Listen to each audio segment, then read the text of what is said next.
예, 좋은 아침입니다. 옆에 계신 분들 잠시 보면서 우리 눈인사라도 나눌까요? 주 안에서 좋은 하루 되시길 바랍니다. 자, 우리 같이 사도신경으로 신앙을 고백하고 하나님 앞에 예배하겠습니다. 나는 전능하신 아버지 하나님, 천지의 창조주를 믿습니다. 나는 그의 유일하신 아들, 우리 주 예수 그리스도를 믿습니다. 그는 성령으로 잉태되어 동정녀 마리아에게서 나시고 본디오 빌라도에게 고난을 받아 십자가에 못 박혀 죽으시고 장사된 지 사흘 만에 죽은 자 가운데서 다시 살아나셨으며 하늘에 오르시어 전능하신 아버지 하나님 우편에 앉아 계시다가 거기로부터 살아있는 자와 죽은 자를 심판하러 오십니다. 나는 성령을 믿으며 거룩한 공교회와 성도의 교제와 죄를 용서받는 것과 몸의 부활과 영생을 믿습니다. 아멘. 찬송가 288장입니다. 288장. 옛날 찬송가는 204장입니다. 예수를 나의 구주 삼고 우리 1절, 2절 부르고요. 같이 기도하겠습니다.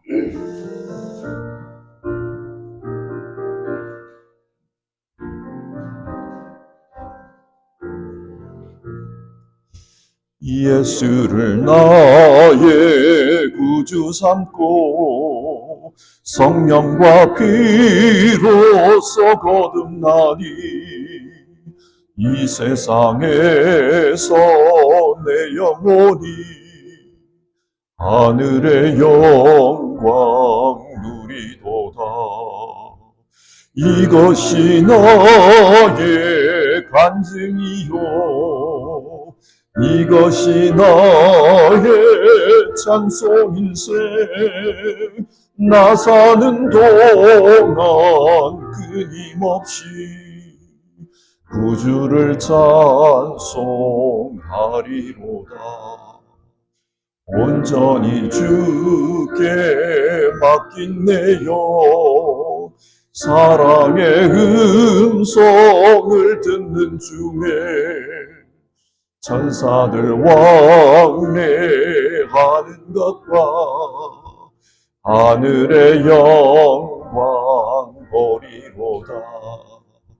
이것이 나의 간증이요 이것이 나의 찬송일세.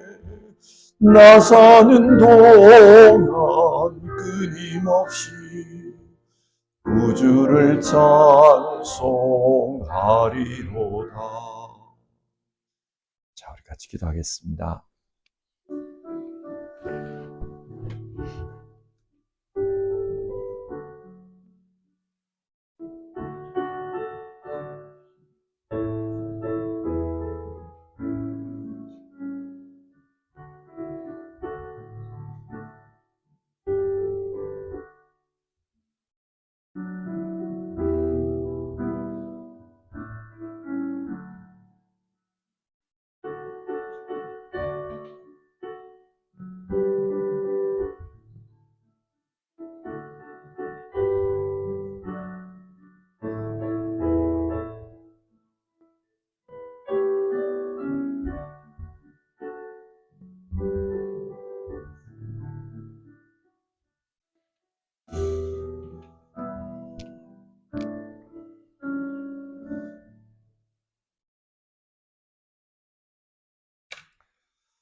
오늘은 요한복음 7장의 말씀을 우리 보겠습니다. 요한복음 7장 1절부터 해서 13절까지 말씀을 교독하도록 하겠습니다. 요한복음 7장 1절부터 13절입니다. 주어진 성경 말씀을 교독하겠습니다. 1절입니다. 그 뒤에 예수께서는 갈릴리를 두루 다니셨다. 유대 사람들이 자기를 죽이려고 하였으므로 유대 지방에는 돌아다니기를 원하지 않으셨다. 그런데 유대 사람의 명절인 초막절이 가까워지니 예수의 형제들이 예수께 말하였다. 형님은 여기에서 떠나 유대로 가셔서 거기에 있는 형님의 제자들도 형님이 하는 일을 보게 하십시오. 알려지기를 바라면서 숨어서 일하는 사람은 없습니다. 형님이 이런 일을 하는 바에는 자기를 세상에 드러내십시오. 예수의 형제들까지도 예수를 믿지 않았기 때문이다. 예수께서 그들에게 말씀하셨다. 내 때는 아직 오지 않았다. 그러나 너희의 때는 언제나 마련되어 있다. 세상이 너희를 미워할 수 없다. 그러나 세상은 나를 미워한다. 그것은 내가 세상을 보고서 그 하는 일들이 악하다고 증언하기 때문이다. 너희는 명절을 지키러 올라가거라. 나는 아직 내 때가 차지 않았으므로 이번 명절에는 올라가지 않겠다. 이렇게 그들에게 말씀하시고 예수께서는 갈릴리에 그냥 머물러 계셨다. 그러나 예수의 형제들이 명절을 지키러 올라간 뒤에 예수께서도 아무도 모르게 올라가셨다. 명절에 유대 사람들이 예수를 찾으면서 물었다. 그 사람이 어디에 있어? 우리 가운데서는 예수를 두고 말들이 많았다. 때로는 그를 좋은 사람이라고 말하고 때로는 우리를 미혹하는 사람이라고 말하였다. 같이 읽겠습니다. 그러나 유대 사람들이 무서워서 예수에 대하여 드러내놓고 말하는 사람은 아무도 없었다. 아멘. 요한복음에는 다양한 종류의 만남이 소개되고 있습니다.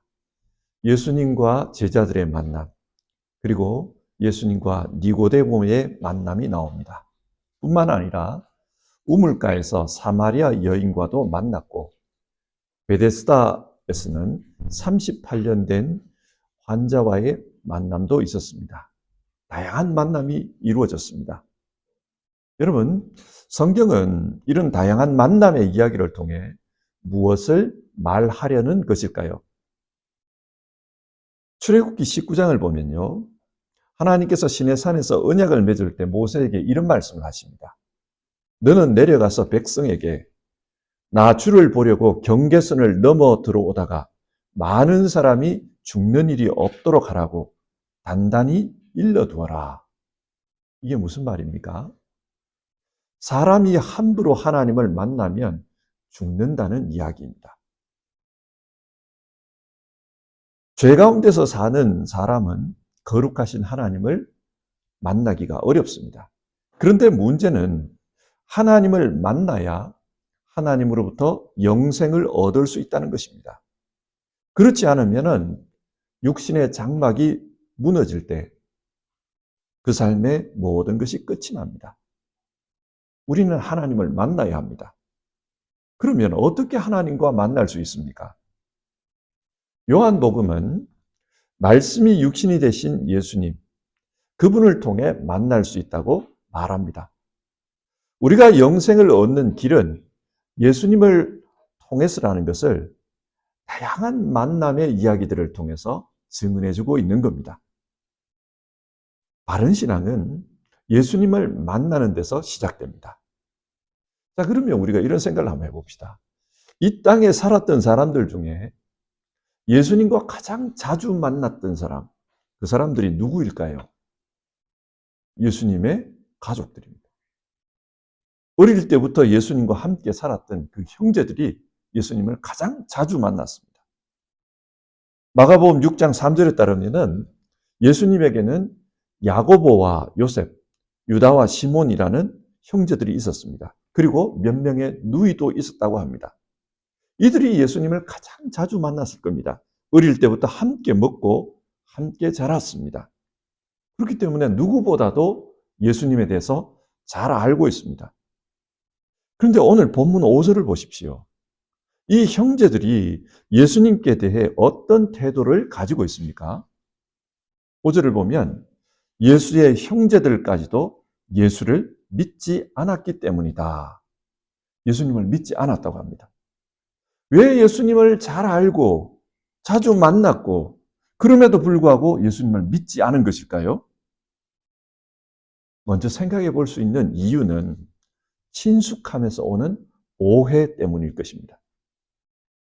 형제들은 예수님을 너무 잘 압니다. 그런데 어느 날 갑자기 나는 하늘로부터 온 하나님의 아들이다. 내가 하늘에서 내려와서 이 땅에서 하고자 하는 일은 하나님 나라를 이루는 것이다. 그런 말씀을 하면서 설교를 하러 다닙니다. 아마 이 이야기를 들은 형제들은 당황스러웠을 것입니다. 그래서 마가복음 3장 21절 이하를 보면요. 예수님이 복음을 전하러 다닐 때 그 형제들이 예수님을 찾아왔다. 그 이야기가 나와요. 왜 찾아왔는가? 예수가 미쳤다는 소문을 듣고 붙잡으러 왔다. 성경 그렇게 말하고 있어요. 자기들이 알고 있던 그런 예수님의 모습에 비춰볼 때 복음을 전하러 다니는 예수님의 모습은 이상한 모습으로 비춰졌던 것입니다. 자, 여기서 우리는 하나의 결론에 도달합니다. 참된 믿음은 예수님과 친숙하다고 해서 이루어지는 게 아니라는 겁니다. 친숙함이 바른 믿음을 보장하지는 않습니다. 그리고 어떤 면에서는 이런 친숙함의 오해가 예수님과의 참된 만남, 참된 믿음에 이르는 것을 방해합니다. 요한복음 6장에는 오병이어 이적 이야기가 나옵니다. 갈릴리에서 그 이적을 행했기 때문에 갈릴리에 사는 예수님의 동생들도 이 이야기, 이 소식에 대해서 들었을 겁니다. 그리고 종종 사람들을 치유하는 모습도 보았습니다. 그렇다면 이런 이적들을 통해서 보건대 무작정 우리 형님은 미쳤다. 이렇게 말할 수는 없는 거예요. 뭔가 특별한 능력이 있어서 이적을 행하고 있는 것은 틀림없습니다. 그런데 그게 좋게 받아들여지지가 않는 겁니다. 그래서 이런 말을 합니다. 3절과 4절을 보면 형님은 여기에서 떠나 유대로 가셔서 거기에 있는 형님의 제자들도 형님이 하는 일을 보게 하십시오. 알려지기를 바라면서 숨어서 일하는 사람은 없습니다.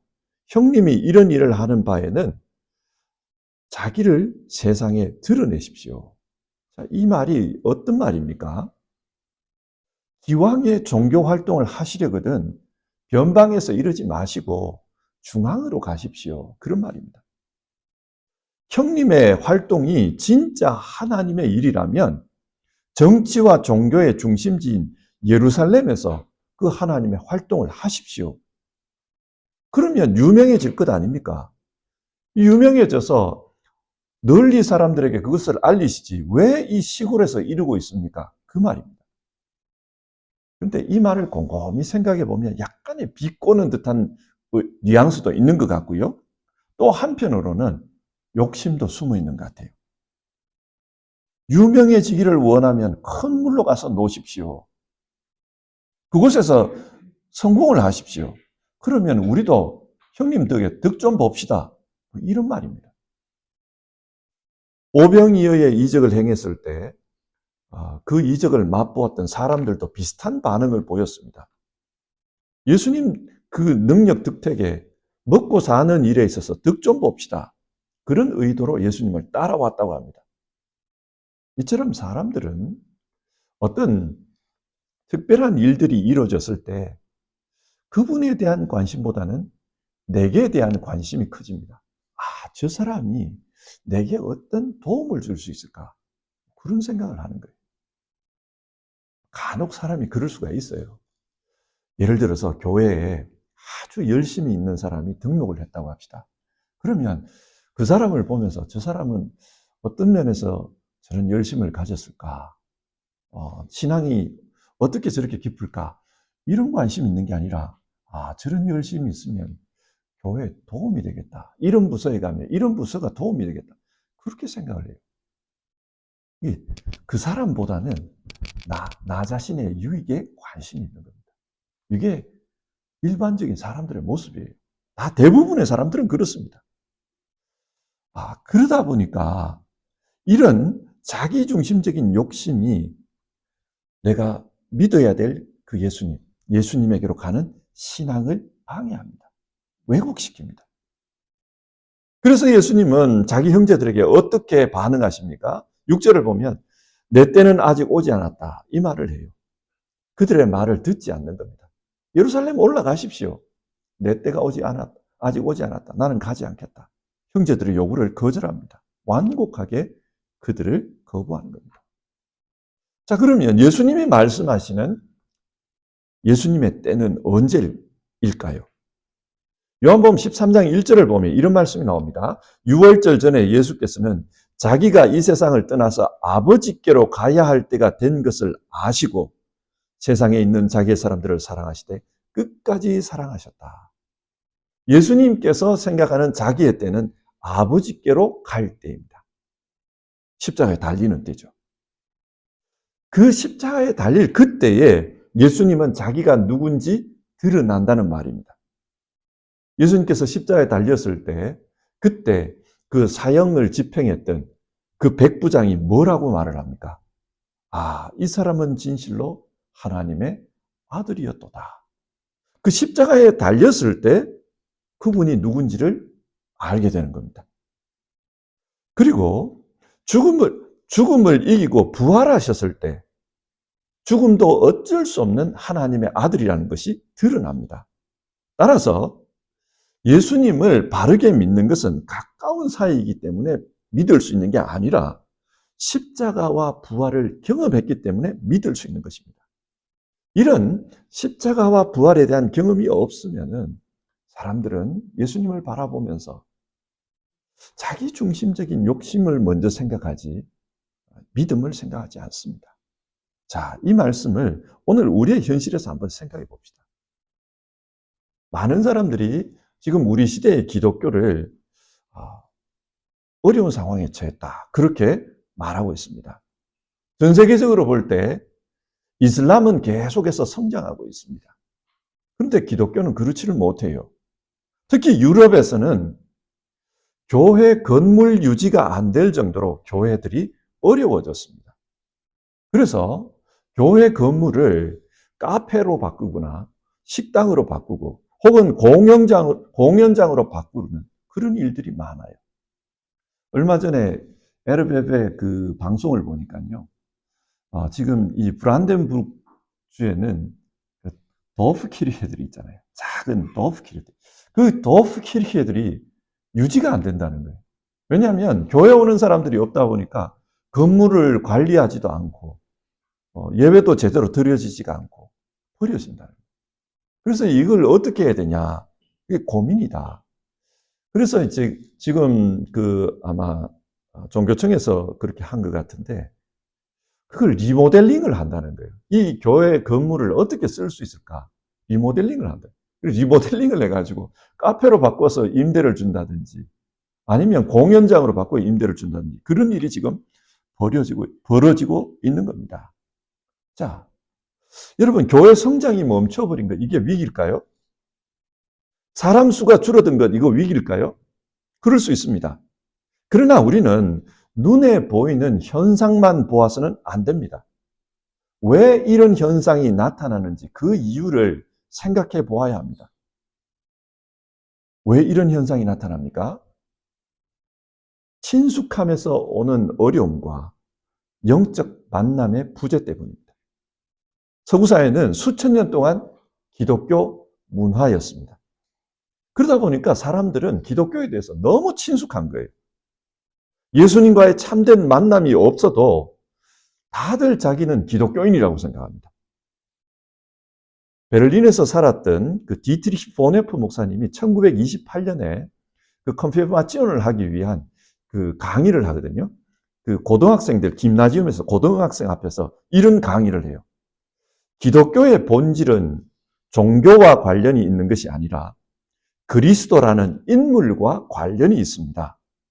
종교는 죽은 것, 즉 인간이 만든 것에 불과합니다.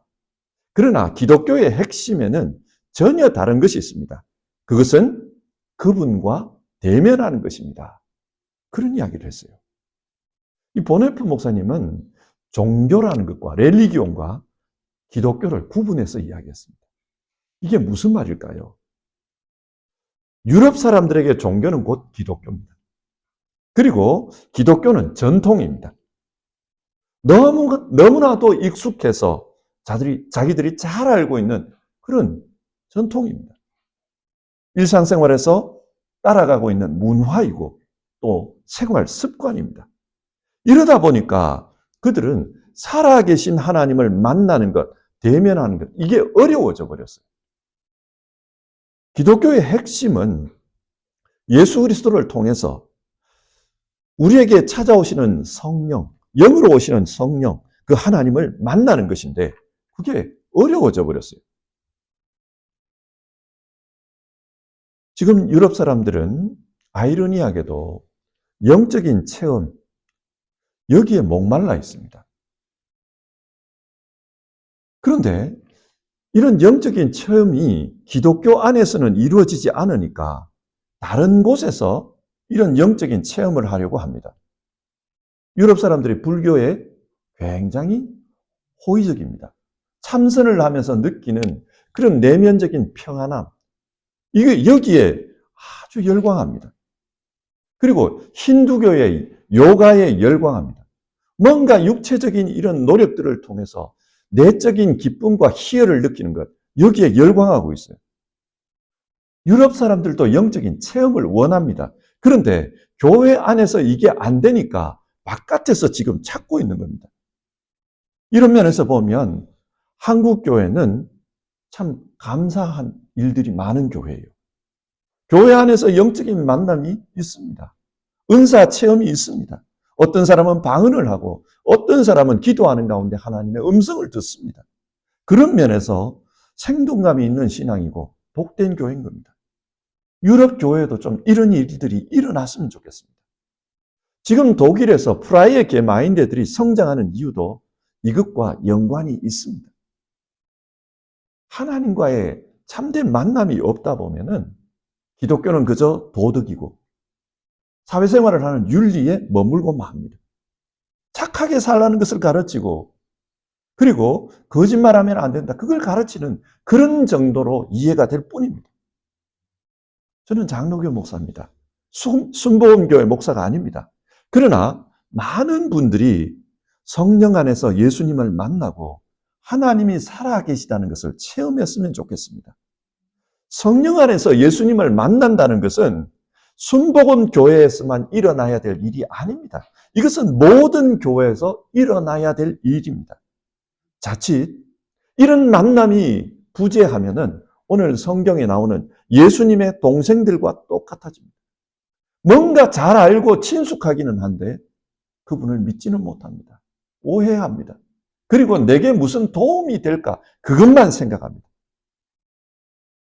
예수님은 자신을 믿지 않는 그 동생들과 동행하기를 거부했습니다. 그래서 명절에 예루살렘에 갑시다. 그러니까 자신을 안 간다 그래요. 너희들 가라 그래요. 그리고 형제들 몰래 예루살렘에 올라갔습니다. 예루살렘에 올라가 보니까 상황이 어땠습니까? 11절에 보면은 사람들이 예수님을 찾고 있었습니다. 그 사람 어디에 있어? 찾고 있었습니다. 그러면서 사람들 사이에 의견이 갈라져 있었어요. 어떤 사람들은 예수는 좋은 분이다. 그렇게 말을 하고 있고 또 어떤 사람들은 그 사람은 사람들을 미혹해 하는 그 사람은 사람들을 미혹해 하는 거짓 예언자다. 그렇게 말하고 있더라는 거예요. 하지만 예수님을 좋은 분이라고 생각하는 사람들도 공개적으로는 예수님을 따르지를 못한다는 거예요. 왜 그런가? 유대 당국자들이 두려워서 그랬다. 그 말이 나와요. 7장 1절을 보면은 그 유대 당국자들이 예수님에게 적대감을 가지고 있습니다. 예수님을 죽이려고 그렇게 결정한 상태였습니다. 자신들의 종교에 해를 끼치고 또 자신들의 종교적 기득권에 도전하고 있다. 그렇게 생각했던 겁니다. 이 사람들이 생각하는 신앙은 보네프가 말했던 종교였습니다. 그저 성전에서 재물을 태우고 성전에 와서 그냥 인간적인 도리만 하면 그게 신앙이라고 생각했습니다.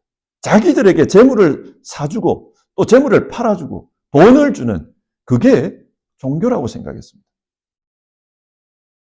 사람들은 예수님을 통해서 하나님을 만나라. 여기에 참 신비감을 느꼈지만은 그러나 내가 예수님을 믿는다 그러면 나도 죽을 수 있다. 박해를 받을 수 있다. 그게 두려워가지고 예수님을 공개적으로 믿는다고 말 못했다는 거예요. 어정쩡한 상태로 예수님을 믿고 있었다는 말입니다. 자, 성경이 이걸 통해 뭘 말합니까? 바른 믿음은 어떤 상황에 휘둘리는 그런 믿음이 아니다. 상황이 어렵더라도 정말 예수님을 믿고 따르는 그런 믿음이다. 그걸 말하려고 합니다. 그리고 진짜 이런 어려운 상황에서도 예수님을 믿을 수 있는 것은 살아계신 하나님으로서 그분을 만났을 때 가능하다. 그걸 말하는 거예요. 예수님을 통해서 살아계신 하나님을 만났을 때 그때 이게 가능하다. 성경을 말합니다. 자, 설교를 정리하겠습니다. 오늘 성경은 믿음이 없는 예수님의 형제들과 또 어정쩡한 상태로 예수님을 따르는 무리에 대해서 이야기하고 있습니다. 그러면서 바른 믿음이 무엇인가를 우리에게 말하고 있습니다. 바른 믿음은 예수님을 통해서 하나님을 만나는 믿음입니다. 예수 안에서 하나님을 만나는 그 믿음이 진짜 믿음입니다.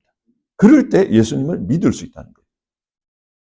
오늘 성경에 나오는 예수님의 동생들은 21세기 우리 기독교인들과 비슷합니다.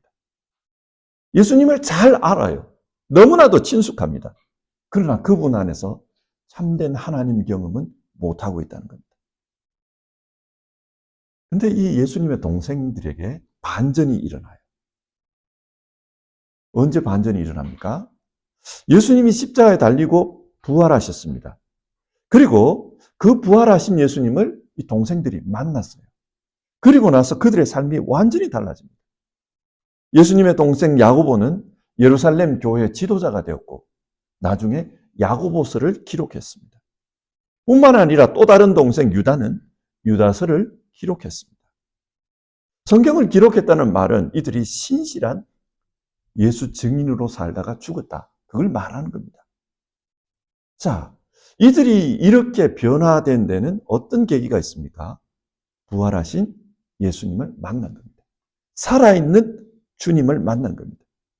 죽음도 어찌하지 못하는 그 하나님을 만난 겁니다.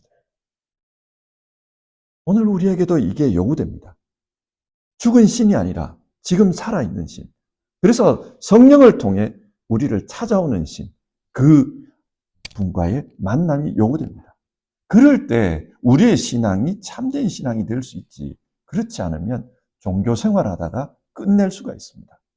사랑하는 성도 여러분, 오늘 말씀을 읽으면서 내 신앙생활은 이러해야 되겠다는 것을 우리가 분명하게 정리를 합시다. 올 한 해 하나님 앞에 예배를 드리면서 또 기도를 드리면서 올해는 또 큐티를 하자고 그랬는데 그런 큐티를 하면서 성령 안에서 살아계신 주님을 만나는 그런 일들이 있기를 바랍니다. 그래서 말씀을 묵상하고 기도를 드리는 가운데 주님과의 영적인 교제가 이루어지고 그분의 음성을 듣는 그런 일들이 우리 모두에게 일어나기를 바랍니다. 우리 같이 찬송하고 기도하겠습니다. 540장 부르겠습니다. 540장입니다. 540장 주의 음성을 내가 들으니 우리 1절 2절 부르겠습니다.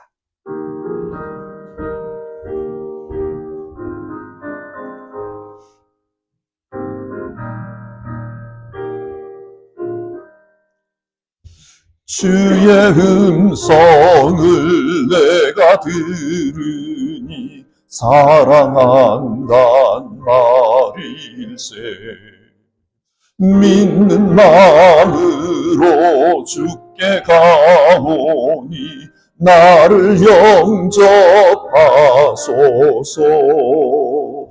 내가 매일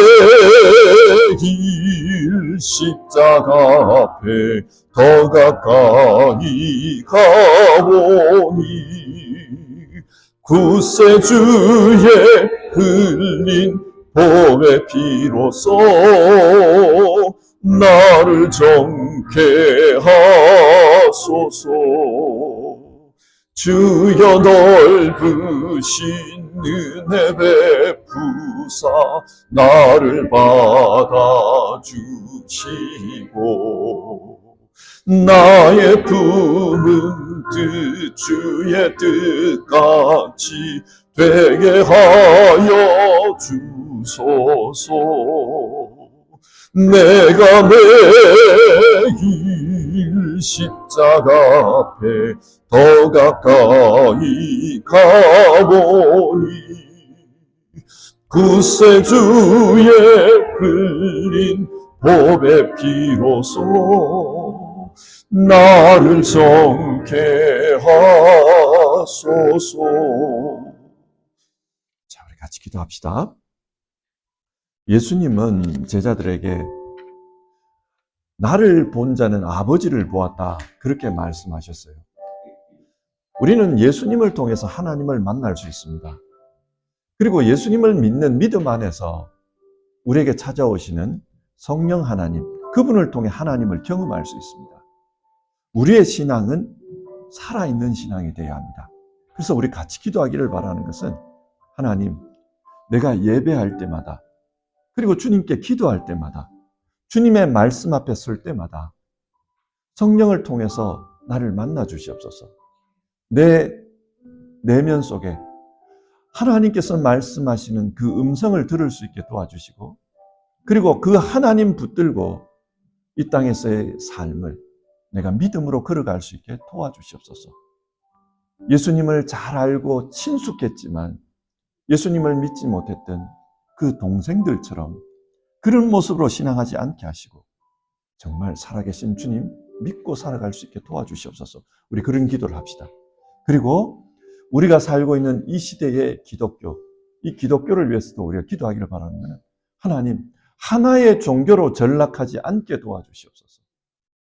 정말 우리 시대에 이 교회들을 통해서, 이 교회 안에서 살아계신 하나님을 만나는 만남이 있는 그런 기독교가 될 수 있도록 도와주시옵소서.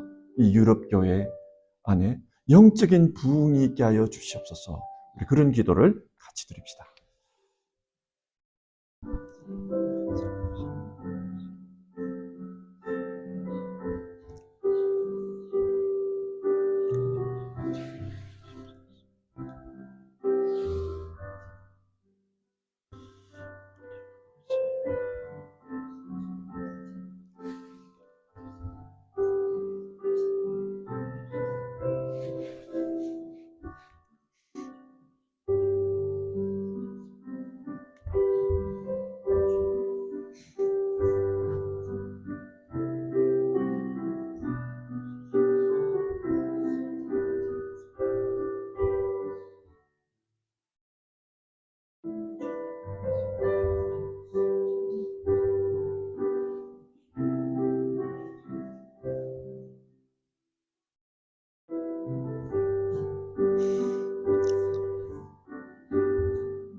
하나님, 오늘 성경 말씀을 통해서 바른 믿음은 예수님을 통해 살아계신 하나님을 만나는 것이다, 우리가 그렇게 말씀을 나누었습니다.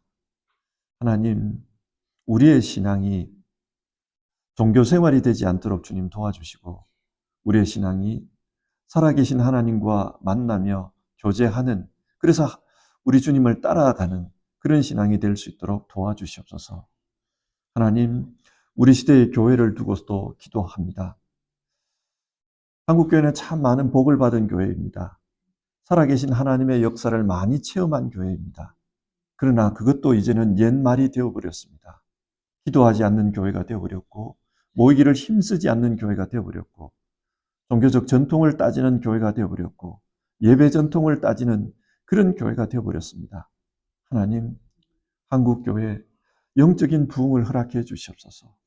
하나님 아버지, 우리가 살고 있는 이 독일교회 영적인 부흥을 허락해 주시옵소서. 정말로 하나님께서 사랑하셔서 종교개혁이 일어나게 하시고 많은 영적인 거장들이 일어나게 했던 이 독일 땅, 그 많은 교회들이 하나님, 이제는 카페로 바뀌고 있고 공연장으로 바뀌고 있다는 소식을 듣게 됩니다. 이 독일 교회 안에 살아있는 하나님을 만나는 영적인 부흥이 있게 하여 주시옵소서. 사람들은 내적인 공함을 채우기 위해서 불교의 참선에 몰입을 하고 있고 요가를 통해서 내적 기쁨을 얻으려고 그렇게 하고 있습니다. 주님, 세상의 기쁨이 아니라 성령 하나님을 만나고 하나님을 통해서 얻는 영적인 참된 기쁨을 누리는 독일 성도님들 다 될 수 있도록 주님 도와주시옵소서. 오늘도 하루를 시작하며 하나님의 은총을 간구드립니다. 우리를 불쌍히 여기시고 우리와 함께 하시고 우리에게 찾아와 주시옵소서.